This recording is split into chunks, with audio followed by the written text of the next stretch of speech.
Production and distribution of City Club forums on IdeaStream Public Media are made possible by PNC and the United Black Fund of Greater Cleveland, Incorporated.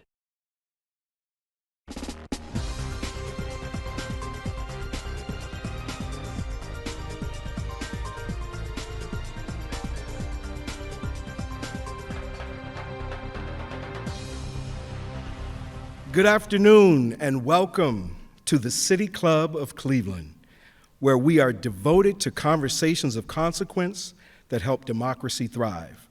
It's Friday, October 11th, and I'm Cecil Lipscomb, President and CEO of the United Black Fund of Greater Cleveland, a founding partner of FutureLAND. It's my distinct honor to be here today to introduce today's special City Club Forum, where we are broadcasting live from the FutureLAND Conference.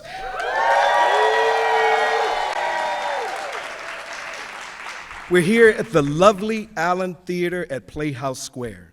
For those who are not familiar, particularly our radio listeners on 89.7 WKSU, FutureLAND is more than just a conference. It's a movement driven by entrepreneurs.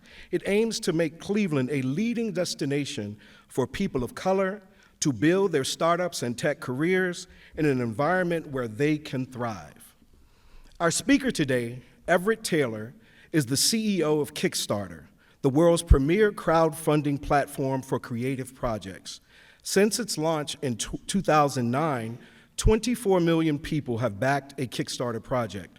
Over $8 billion has been pledged, and over 266,000 projects have been successfully funded, some of which have gone on to win Grammys, Oscars, and more.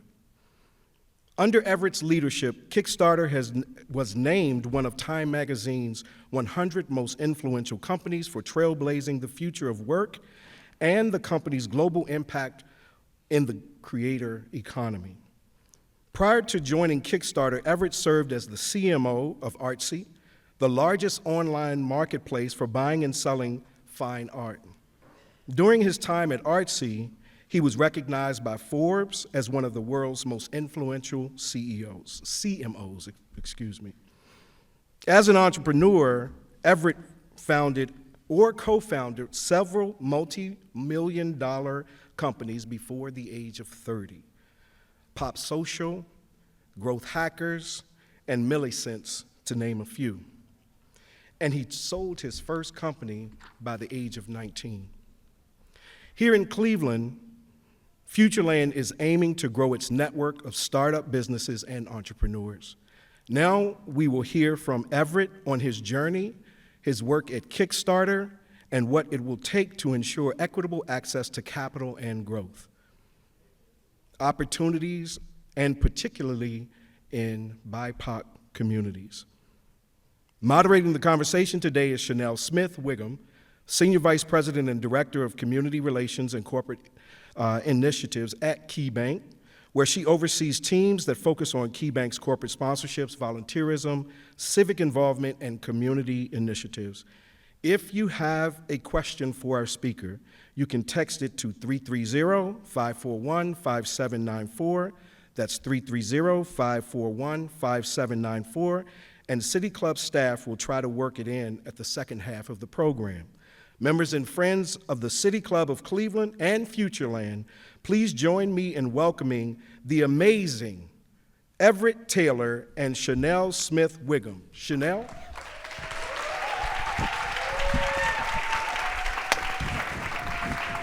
Thank you, Cecil. What up, Cleveland? I know you guys aren't going to be quiet this afternoon. Everett, welcome to the land. What up, what up? It's been almost 6 years since I've been in Cleveland. So Almost it's 6 good to be years. back. Yeah. I know he had a late flight and everything, so we're going to waking you up with this crowd. I'm tired, y'all, but I'm here. We here. I told him he got to wake up. We got to get him some Polish boys or something to get you going. But we're actually going to talk about your journey. You became the CEO of Kickstarter at 33. It's been 3 years. So can you share a little bit about all the experience or some of the experiences, especially growing up in Richmond, that really led you to the moment to where you are now? Wow. Richmond. So I'm from Richmond, Virginia, South Side. We got some Richmond people here. Love it. You know, I was thinking about every time I come to Cleveland, it reminds me of Richmond a little bit, Okay.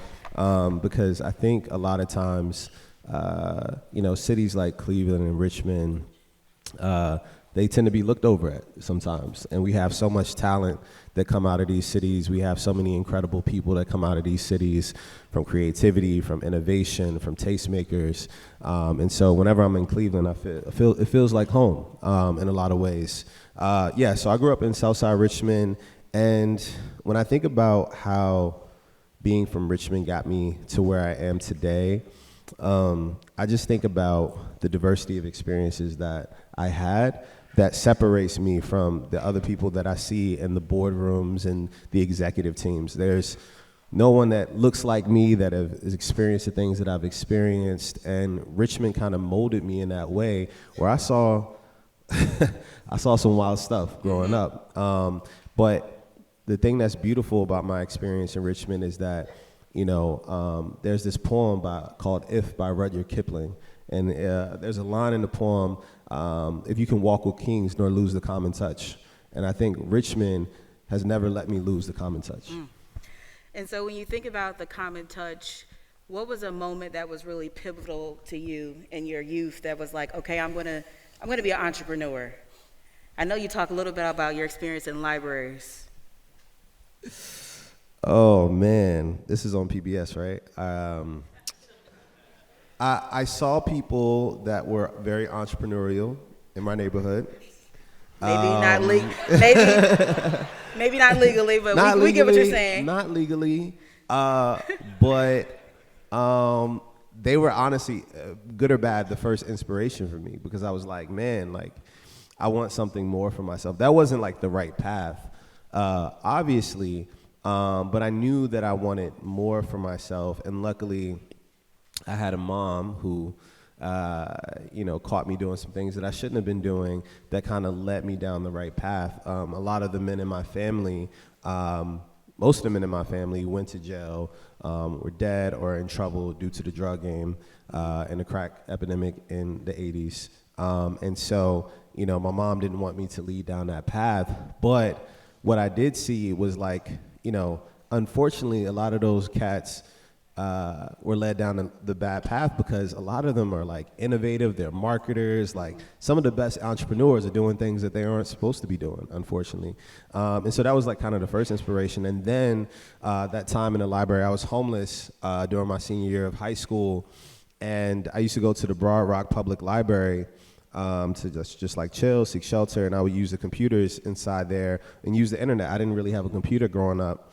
And I discovered Mark Zuckerberg and Jack Dorsey, the founders of Facebook, Twitter, all these different people. Q from WorldStar. I was like, yo, he looked like me. Like, if he could do a website, I can do a website. And so that kind of inspired me to want to get into the digital space, the tech space, and do something for myself. And so as you emerge from the south side of Richmond, Virginia, and now you're in the boardroom at Kickstarter, how do you remain your authentic self? It's really easy to me because being authentic to who I am has helped me get to where I am today. I did a talk at Live Nation yesterday, and I talked about the power of cultural currency. And all of us, no matter where we're from, our experiences, we have a unique set of things that make us different, that brings value. And I realized that at an early age or early in my career, that the differences that I had were my strengths. They weren't weaknesses. And people will try to make you feel like some of the things that make you different aren't good or a weakness, and it's not. And so I've really leaned into the differences of who I am because it's made me stand out, where I've gotten opportunities because of who I am, because of the unique qualities about myself. So to me, it hasn't been that hard. And the one thing that I will say is, like, if you're good at what you do, you can be whoever you want to be. Amen. If you can drive impact, you can be whoever you want to be, if you're going to work hard. But if you're not, then you got some choices to make. You got some choices to make. All right, so take us back. First day, Kickstarter, you're 33. What do you do in the first 90 days as a CEO? First 90 days. The first day of the first 90 days.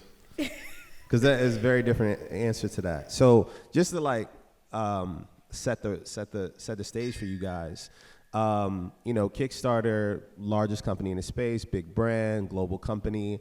You know, I was interviewing for this job. I was like 32. I had just turned 33 before taking the job.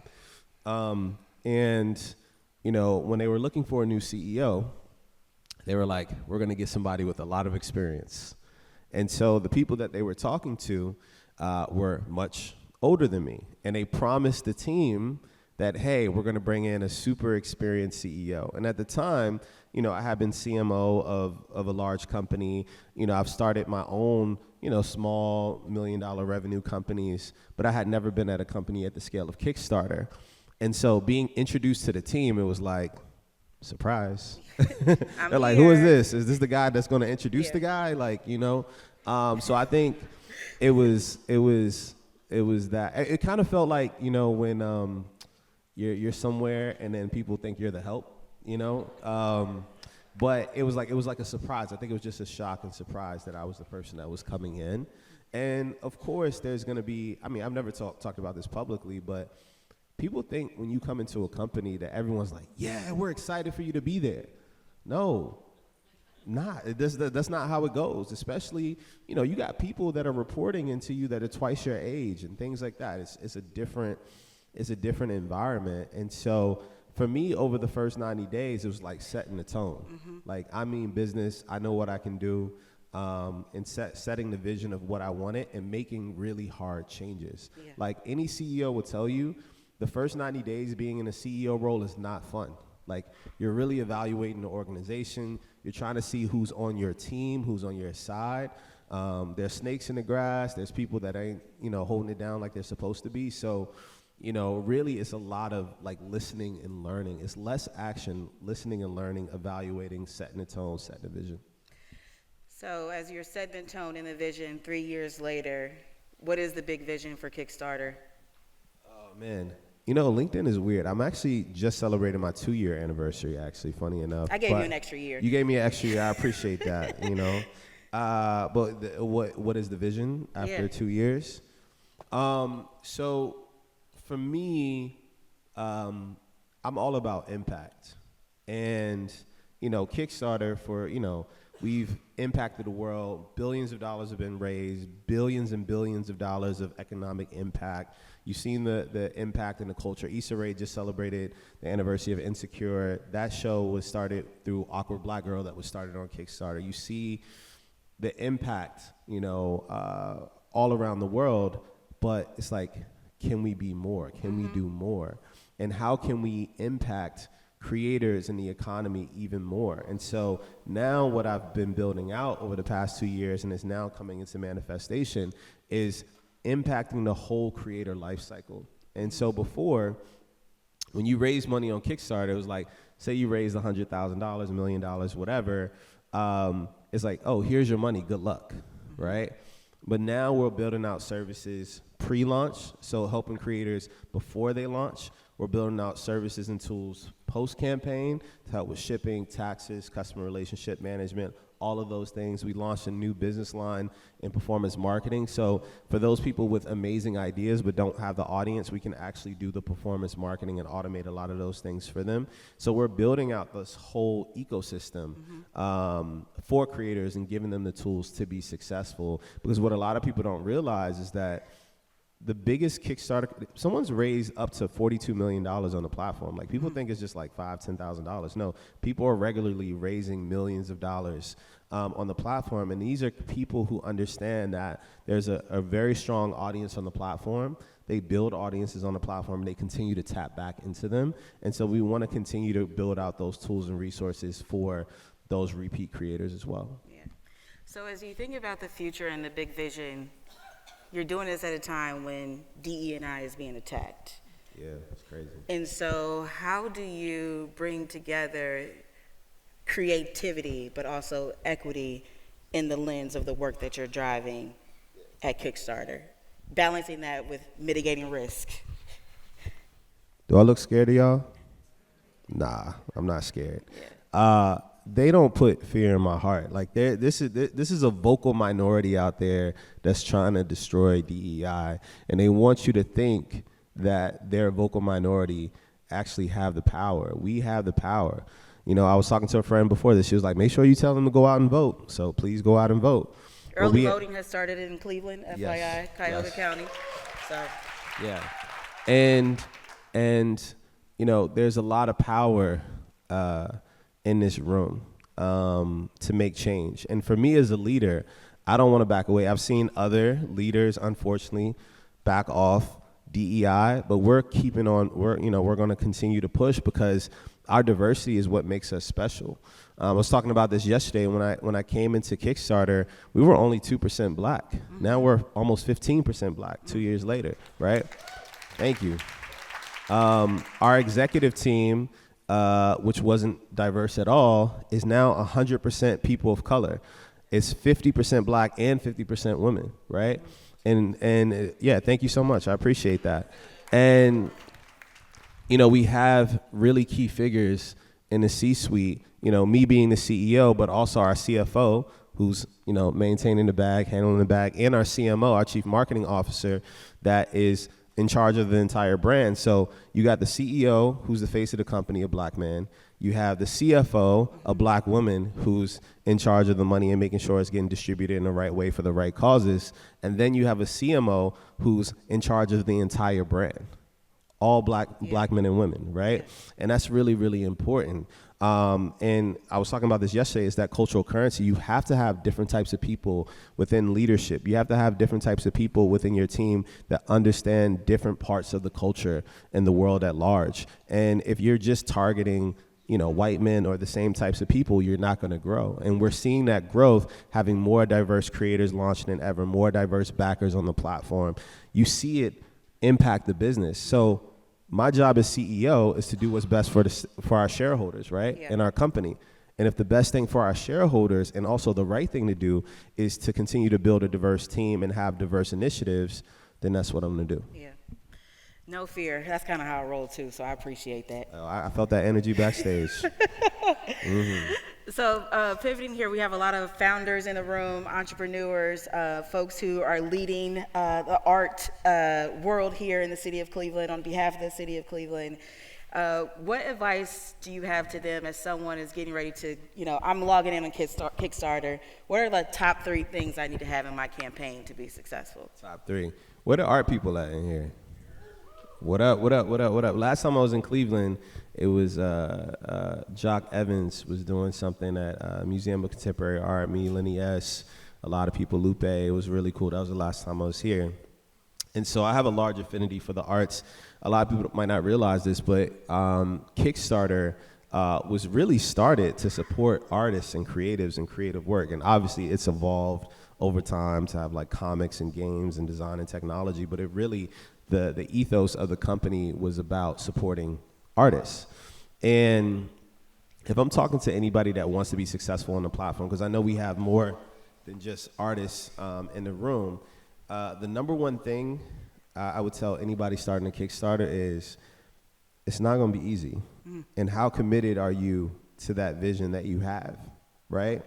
I talk all the time about everybody in this room. There's 8 billion people in the world with ideas. Everybody got ideas. Most of them are bad, but everybody has an idea. And we all have bad ideas, but then every now and then we have a good idea. The percentage of people that are actually committed to that idea is a very, very small minority of people. And if you're going to do Kickstarter, you have to be committed to that idea. You have to humble yourself. You have to be ambitious. You got to understand there's going to be ups and downs of crowdfunding. And so you have to be committed to whatever it is that you're doing. Number 2, you have to embrace, no matter if you're an artist or creative, that you're an entrepreneur. And that means that you're a businessman or businesswoman, right?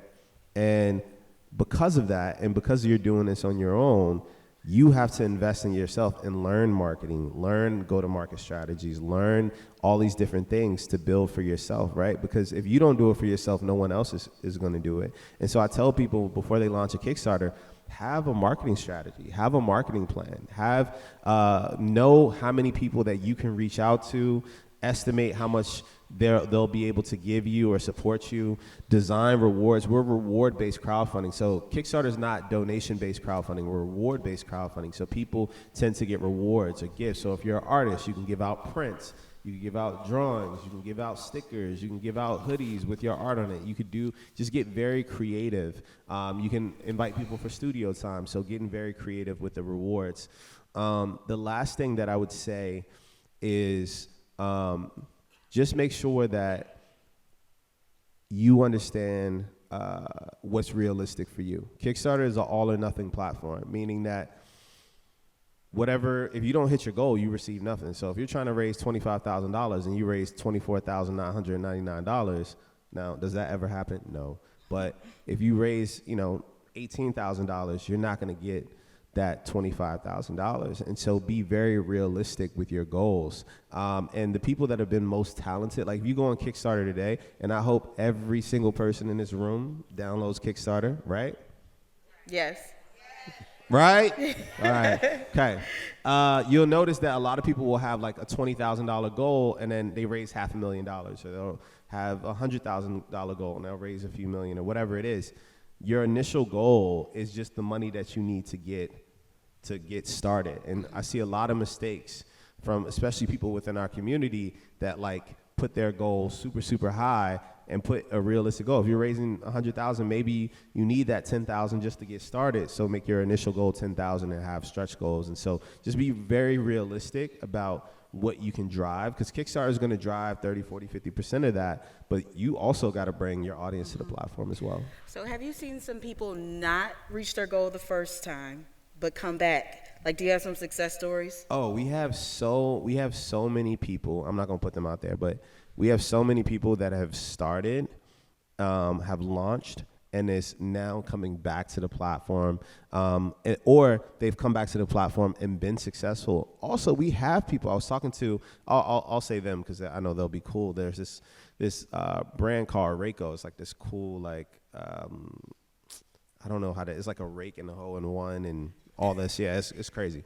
But they failed on Kickstarter, but the right eyes got on them while they were at Kickstarter. And then they won money. They just won this Alibaba pitch competition. Their product went crazy. So sometimes even in the failure of Kickstarter, the right person or investor will see that Kickstarter as well. Yeah. So I was wondering if you can talk a little bit, like, how do you go beyond? So one of the things you talked about is like technical assistance. Like, I work at the bank. Part of our job is bringing the community to the bank and the bank to the community. And as we do that to work with small businesses, we're understanding the need for technical assistance, the need to understand cash flow. Can you talk about how you all are thinking about the TA you provide to those who are on the platform?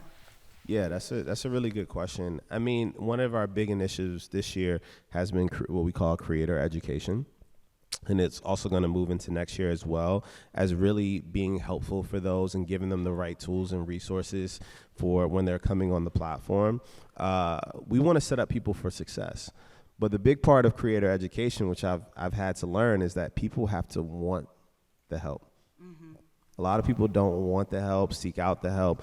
And a lot of people, unfortunately, don't read, right? So so I'm trying to create this in a multitude of ways for different ways that people learn. Some people may learn from a short video. Some people might have to learn from a long video. Some people need to hear a podcast. Some people need to read a blog post. And so now I'm trying to get more and more creative about those resources to different ways, the neurodivergent people that have different ways of learning things. Just trying to think about the whole landscape of people and how they learn and how they take in the information. And of course, Kickstarter, it's to raise money, but also how have you seen others use it to like validate their product or service that they're trying to deliver in the market? Yeah, I mean, here's the thing about Kickstarter. To keep it all the way real, people use Kickstarter for all different types of reasons. A lot of the most successful people on our platform, they don't need the money. Like L'Oreal just dropped a product on Kickstarter. Like, they don't need the money, they need the audience. And so the power of Kickstarter is really the Kickstarter audience, and also a place to centralize your audience. I tell people, if you download Kickstarter, when you guys download Kickstarter, you'll see that it'll go into your social apps. And you're like, wait, Kickstarter is not a social media app. But the thing is when you're a creator on Kickstarter, or you're a backer, or you're a supporter, there is a social element to this. I tell people all the time that your Kickstarter followers as a creator are your real followers. You can have 1 million followers on Instagram, but those 2,000-3,000 people that supported your project is your real followers, right? Those are the people that are going to financially support you and back you, even if it's just $1, right?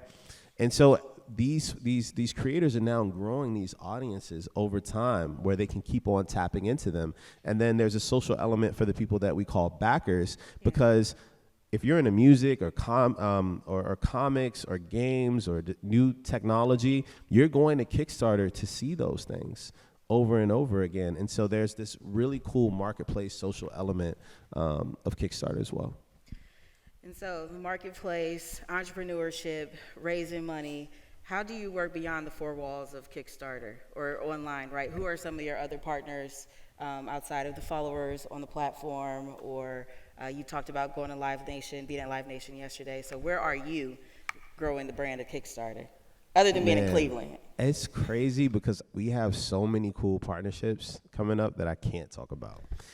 But I will say one of the things that I am looking into is partnering with larger brands to help out certain industries on the platform. So say we're partnering with somebody in film or a streaming platform or something like that for distribution for our filmmakers on the platform. Or say we're working with, I'm not going to try to get myself in trouble, with someone in music to help musicians on the platform. So there's different people, or we're working with someone for technology. We have a program called Forward Funds where we're working with organizations and larger institutions to bring money on the platform, where it's like, hey, you want to support Black filmmakers on the platform, then we'll actually put money into those projects. So if someone's trying to raise $20,000, they get $3,000 or $4,000 up front from this Forward Fund and things like that. So that's something that I'm really excited about as well. But these partnerships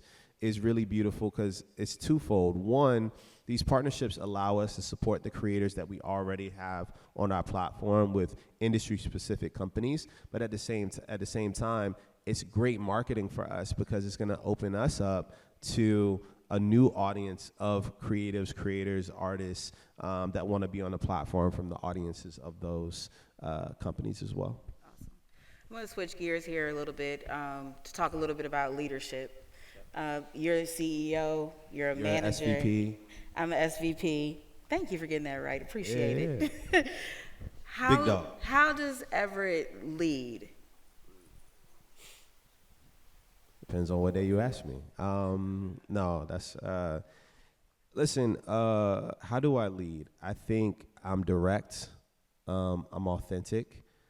I'll be the first to say, like, I'm a very empathetic leader. I care a lot. I'm extremely passionate, but I'm not always the easiest to work for.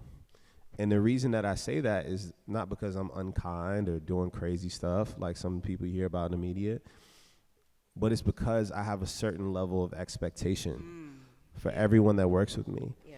And, we really stress balance. Like, everyone at Kickstarter works on a 4-day work week. Every week they get a 3-day weekend. We pay 60th percentile in tech, right? We pay people super well, still for 5 days, for 4 days. We do that. But I tell people from 9 to 5, Monday through Thursday, I want your all. After, do whatever you want. My EA, she's a professional wrestler. We have filmmakers, we have comedians, we have athletes, we have all different types of people. But there, I need everything, because what we're doing is so important. We're helping out millions and millions and millions of people. We're impacting the world around us. And these are people's dreams that we're dealing with. And so if you're not giving your all, I can't accept that, right? And so for me, I'm going to push the people that I work with. I'm going to get you to a place that you probably never thought that you could be before, and we're going to win together. I've never been anywhere where I didn't win. And so and I want to work with winners, and I'm the type of leader that I just want to see people thrive. And I don't think success is me being successful. Success is the people around me becoming successful. And so that's the type of leader that I am. And so as you think about you being a leader, and I'm asking these questions because entrepreneurs, they're leaders, they're CEOs of their own companies, and mostly we go from being solopreneurs to being CEOs of large companies. And so what type of people do you bring onto your team as you lead them? Yeah, I mean, the biggest thing for me is having people that care. Like, you can't teach that. Like, people who genuinely care, you can't teach those things. Like, they're gonna go the extra mile. They're gonna do the things that may not be in their job description. Those are the types of people that I want. Every single person that works at Kickstarter impacts everyone else, right? And I want people that are gonna pull their weight, that they're gonna be passionate about the mission, and they care. Those are the types of people that I wanna be around. And the last piece is people that are kind. Just because you work hard, just because you demand a lot, does not mean that you have to be unkind. I want to work with kind, empathetic, amazing people. Awesome.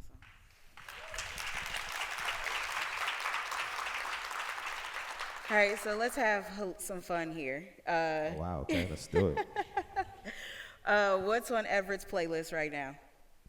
Oh, I really like this new Leon Thomas album, Mutt. That's fire. Yeah.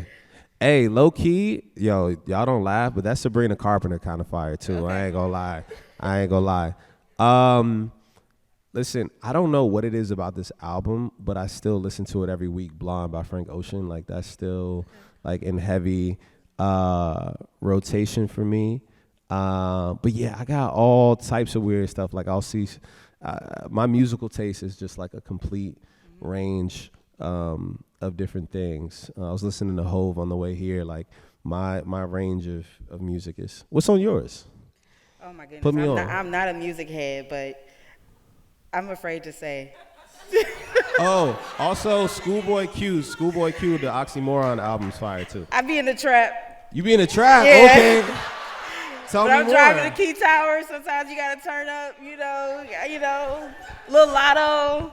I felt that. You be talking big stuff, huh? Oh, I talk big stuff. Yeah, okay. But I back it up, though. Okay, So let's be very clear about that. What was the last vacation you took? Woo! I told you need to focus on self-care backstage. The last vacation that I took, I mean, technically, I would say my birthday. I went to Havana, Cuba for the weekend. Okay. So we have a 4-day work week. So I did Friday, Saturday, Sunday, went to Cuba, came back Monday. Yeah, that's a vacation. Here, listen, guys, like I enjoy my life. I'm gonna enjoy Cleveland today. Like when I travel and I do things, Chanel, So you looking at me? me? To take you out in the land. That's what you just said. I just heard you say you're gonna enjoy Cleveland. Possibly. I want to see the city. But wherever I go, like I enjoy my life. Like I am very big on enjoying wherever I am and making sure that I have some balance in my life on a week-to-week basis. And so because of that, it feels like I need to take vacations less. Also, I'm traveling all the time. I was just in Miami, Atlanta this week. Now I'm in Cleveland. I'm in Paris on Monday. Like I travel so much, but I enjoy wherever I am. Paris on Monday. I was in Buffalo yesterday. Kind of not the same thing, but you know, balance. What was your last vacation? Oh, see? Y'all see that, y'all? Yeah. I can't tell you when my last vacation. You know what? I went to Miami. My husband. Okay. For how long? I was there for a week. Okay, that's decent. Were you working though? Actually, no. Oh wow, when was that? When was that? Yeah, that's the real question. May, I think it was. Okay, May. that's not too bad. He's judging me. That's not too bad. But you saw the energy she gave me. When was your last vacation? I'm not CEO yet. She said it like she went on vacation 2 weeks ago. No, I wasn't, but soon. Okay. I'll get it in. Any final words you want to share with Cleveland before we get questions from them? Man, Last words that I want to share with Cleveland. First of all, thank you all for being here. This means a lot to me. Like, time is the most valuable thing that we have in life. The fact that you all gave your time to be here today means so much to me, means so much to Kickstarter. I know it means so much to Chanel. But also, it means that you're trying to invest in yourself and you want better for yourself. And time is a crazy thing because it moves so fast. And before you know it, you know, that thing that you said you were going to do 5 years ago, it's been 10 years. And so just in understanding the importance of time, what you give your time to, who you spend your time with, and what you commit your time to, and what type of impact and legacy that you want to leave with your time, because we all don't know how much time that we have. So thank you all for being here today. It really means a lot.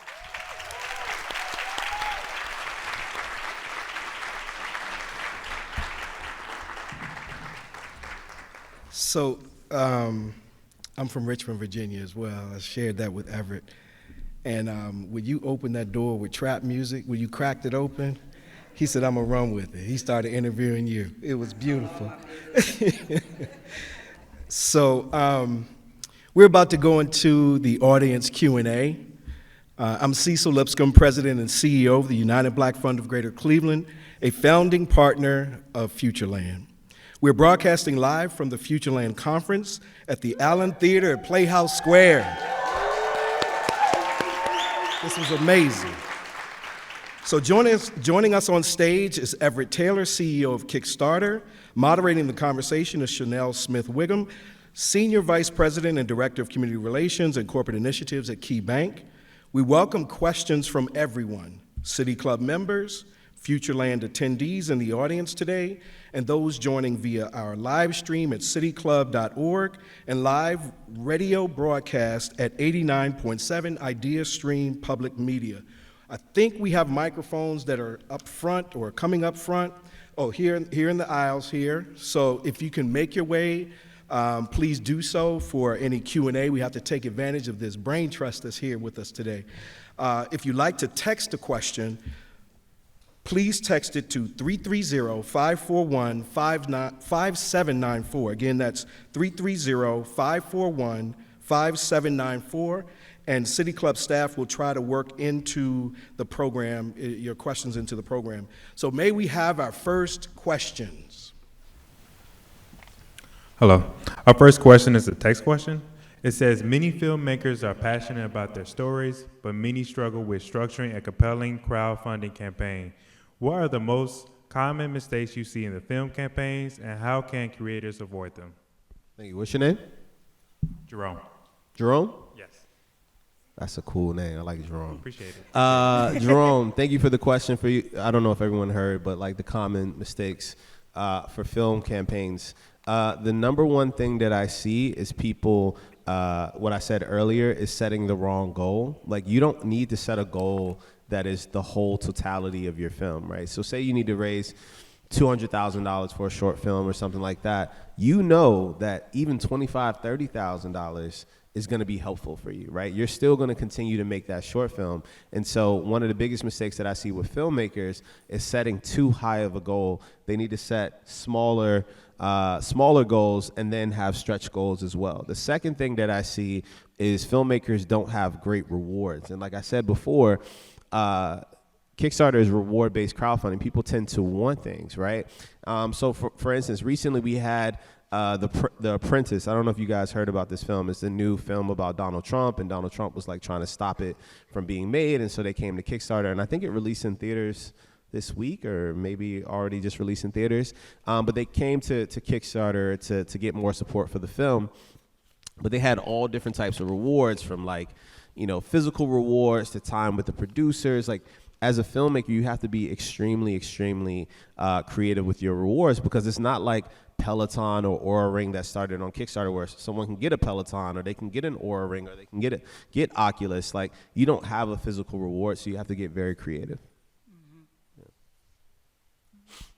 Hello, Jade. You mentioned kind of when you walk into the bigger rooms and not being what people expect, or not being what they thought this leadership role was going to be. So what is your advice for people that walk into those spaces? How can you set that tone and be like, yes, I'm a professional. Yes, I'm here to lead. I may look younger or not what you expected, but you need to respect me and I'm here, and kind of keep that same humbleness in you as well. What's your name? Jade. Like the stone. Jade? Yes. Nice to meet you, Jade. The biggest battle is before you even enter into the room. Yep. The biggest battle is with yourself. That internal monologue is the biggest battle that you're gonna have. Like, if you lose the battle with yourself, you've already lost when you walk into that boardroom or into that company, right? And so the best advice that I can give to you is to look past that imposter syndrome, look past that self-doubt, and know why you're here. If we got the role, that means we had to work probably 2 times harder, 3 times harder, be 2 times smarter, 3 times smarter. We deserve to be there. Mm-hmm. Can't nobody tell you where you deserve to be. You know you have the talent, you know you have the ability. And so embrace that. The real battle is before you enter. So Jay, before you enter into that room, just know that you're worthy and you're meant to be there and that you're gonna kill it.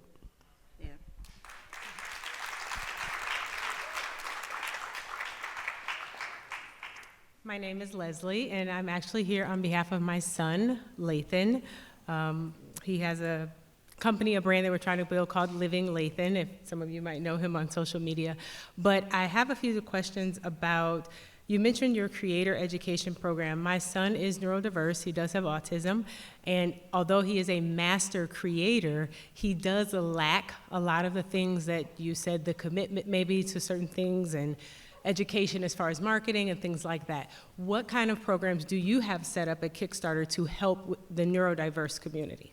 Yeah, that's a great question. So for us, it's kind of like what I was telling you about before, Leslie, is that we're rethinking and reshaping how we're doing all of our content and things like that on Kickstarter. Also, working with, exploring the uses of AI that can work with different types of people as they're onboarding onto the platform, because we know every single person that's on the platform is different. It's very hard to scale supporting neurodiverse people, right? And so to use technology in a way in which we can support them is something that we're exploring for 2025. And then also, again, with the content, right? It's like, how can we create all these different types of content in ways that people can consume information to help people that think and learn differently. And so that's 2 of our focus areas for 2025. Thank you, Leslie. Hello, my name is Isaiah. So as a person who wants to positively impact people, because you saying that these are people's dreams, really, like that message really meant a lot to me. So what is your goal, being like in your position in Kickstarter? What is your goal, and how have you attained that goal? What is my goal? I don't think there's like a goal that is like, oh, once I achieve this, I'm done, right? And until we live in a world where everyone gets to live out their dreams, like, I don't think my goal is done, right? And I don't think that'll ever happen. And so I have more people that I can impact and more people that we can help and support. And so to me, it's like, I did an interview with Forbes and I talked about Kickstarter being named Time's 100 most influential companies. And I said, I don't want to be, 100 of the most impactful. I want to be the most impactful company, right, in the world. And I think Kickstarter can be that because of the opportunities and the things that we bring in the world and the people that we help. And so I want to keep pushing that, Isaiah. I want to continue to push myself further and push the company further and continue to drive impact. That's what gets me out of bed every day. Jerome Back, I have another text question. What role can organizations like Kickstarter play in cultivating opportunities for school-age children to become entrepreneurs or build entrepreneurial skills to impact communities? Yeah, that's a great question. Thank you, Jerome. You got any more? No, I'm kidding. It's a text question. Oh, it's a text question. Oh, okay. I'm just messing with you, Jerome. Doing his black job. Listen, I love it. Also, hold on to that name. You don't be meeting no baby Jeromes no more. Like, you was one of the last of the Mohicans, Jerome. So I give a lot of my time to the youth, our outreach team. So we have what we call outreach, which is people that work in different spaces, from music to comics to games to design and technology. And so across the organization, we're volunteering our time to support the youth and help the next generation of creators, because I said that thing about time. Time moves fast, and before you know it, the people that are like this are going to be running things. Yeah. And so we're very intentional about spending our time with the youth, giving our time to the youth for that next generation. It might not drive revenue right now, but it'll drive impact in the future. Hey.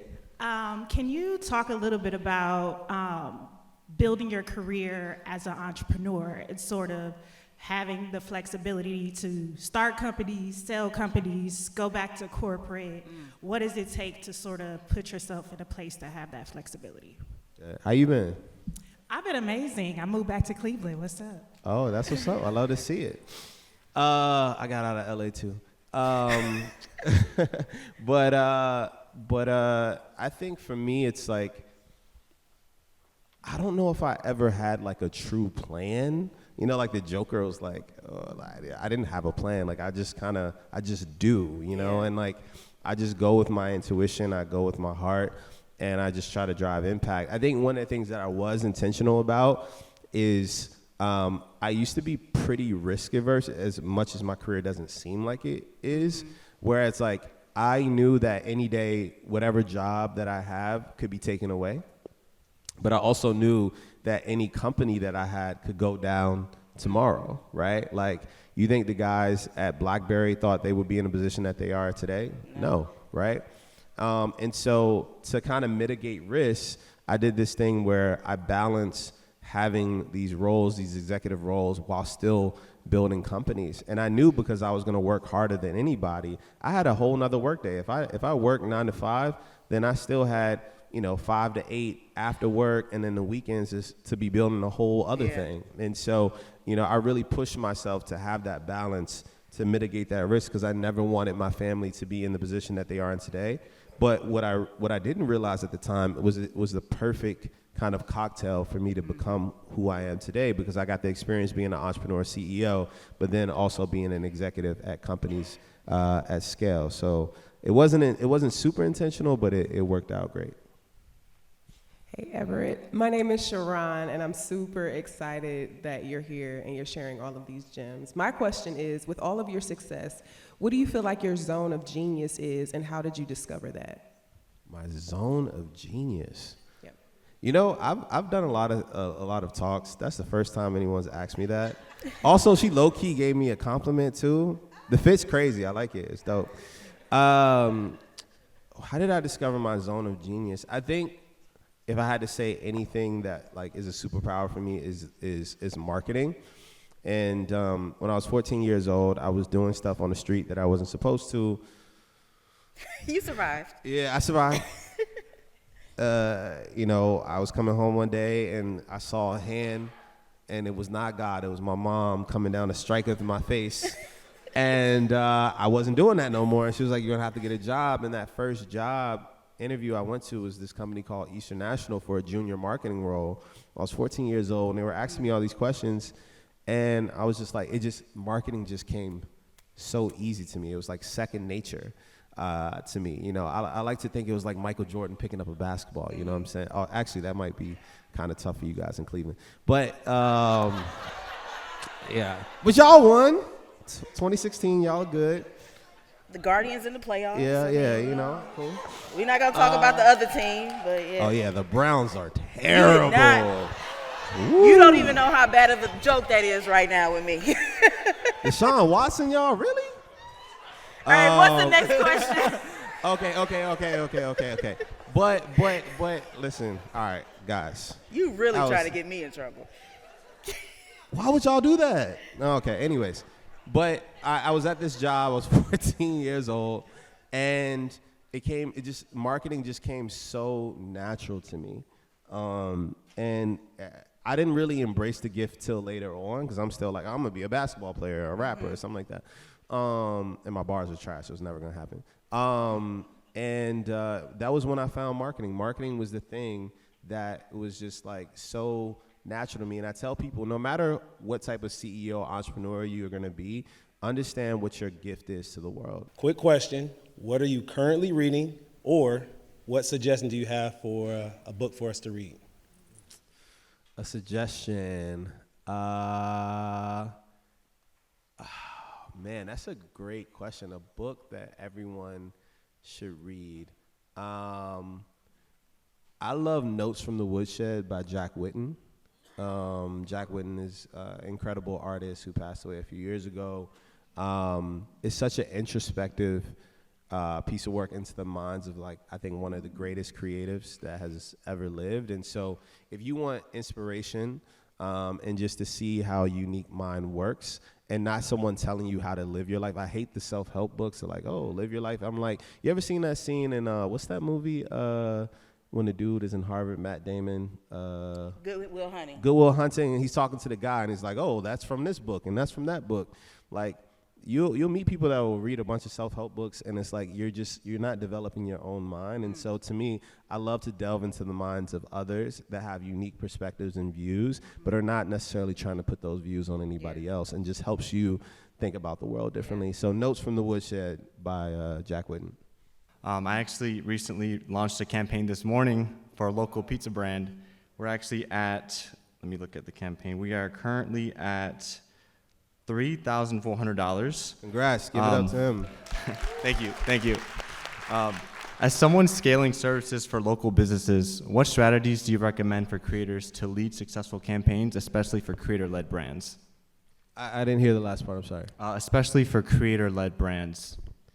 Yeah, I think that some of the things that I was just saying earlier is that crowdfunding is hard, and I think where a lot of creators slip up is that they're like, oh, I got this audience, got this amount of people, everyone's gonna support and donate. Whatever your audience is, take a small, tiny percentage of that audience, and that's gonna be the people that support you. What's your advice to those young kids in Cleveland who are trying to make it out by starting either a clothing brand or anything, to start off? What's your advice to those who don't have the materials or supplies or anything for their help and are trying to make it out? What do you advise them on doing to get to that goal that they're trying to get to? That's a great question, Hector. So when I started my first company, Easy Events, I was working a job at Joann Fabrics, right, doing the stock, and I would take the little money that I had to put towards like our first events. It was like we were throwing parties and then we built technology. And sometimes what you got to do is do something that is not your passion to build your passion, right?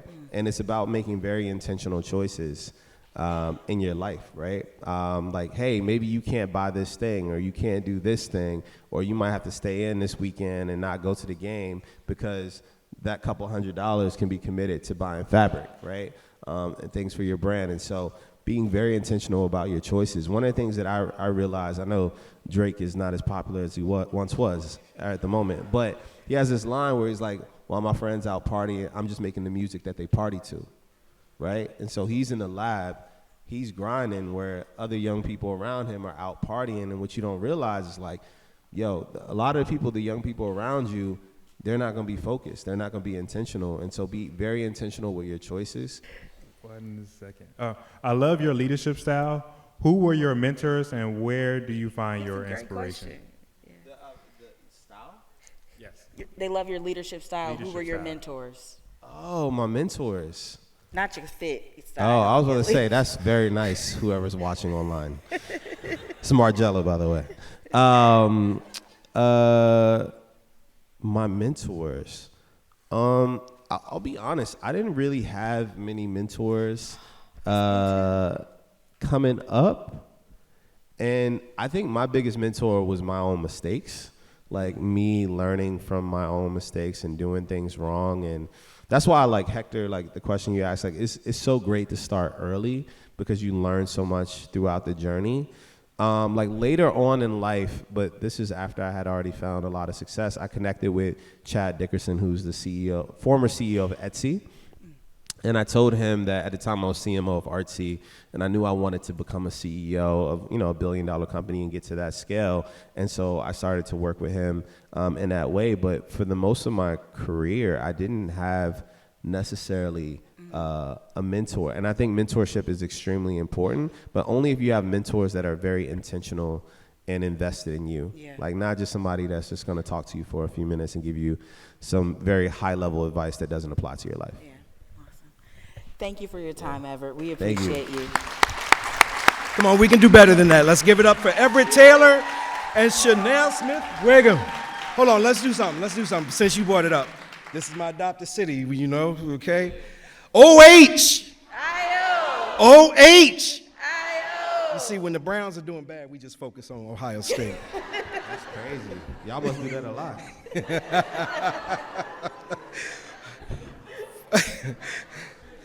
Forums like this one are made possible thanks to generous support from individuals like you all. You can learn more about how to become a guardian of free speech at cityclub.org. Today's forum is also presented in partnership with FutureLAND and part of the City Club's Health Equity Series supported by the St. Luke's Foundation. Also, special thanks to our friends at IdeaStream for broadcasting this live. Next Friday, October 18th, at the City Club, we will hear from Ohio State University's President Ted Carter on how he plans to build upon the university's existing strengths and strive for excellence in higher education. You can learn about the forum and others and get your tickets at cityclub.org. Thank you once again to Everett and Chanel, and thank you members and friends of the City Club and FutureLAND. I'm Cecil Lipscomb, and this forum is now adjourned.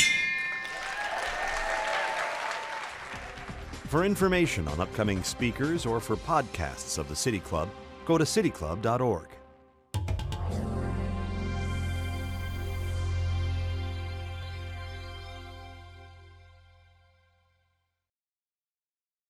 Production and distribution of City Club forums on IdeaStream Public Media are made possible by PNC and the United Black Fund of Greater Cleveland, Incorporated.